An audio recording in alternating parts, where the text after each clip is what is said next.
நீங்க லவ் பண்றது பிரச்சனையே இல்லைங்க. நீங்க யார லவ் பண்றீங்களா இப்ப பிரச்சனையே.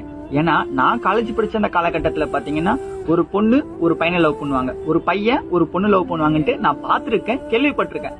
ஆனா இன்னைக்கு பாத்தீங்கன்னா ஒரு பொண்ணை லவ் பண்றாங்க, ஒரு பையனை லவ் பண்றாங்க.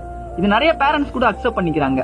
ஆனா இது பைபிள்ல பாத்தீங்கன்னா ஆண்டவர் இத பாவம்னு சொல்லல, அருவருப்புன்னு சொல்றாரு.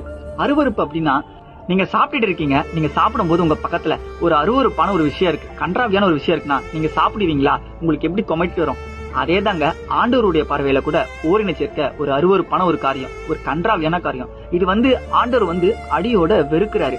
சோதோம் கமரான ஒரு ஊர்ல இப்படிப்பட்ட காரியங்கள் நடக்குதுன்னு ஆண்டவர் என்ன பண்ணிட்டாரு, அந்த ஊரையே க்ளோஸ் பண்ணிட்டாரு. ஏன் அப்படின்னா அந்த ஊர்ல இருந்து அந்த பாவம் உலகம் முழுவதும் பரவக்கூடாது அப்படின்றதுக்காக தான். இன்னைக்கும் பாத்தீங்கன்னா சென்னையில, தமிழ்நாட்டுல, இந்தியாவில, ஏன் பல தேசங்கள்ல கூட ஓரின சேர்க்கை நடந்துகிட்டு இருக்கு.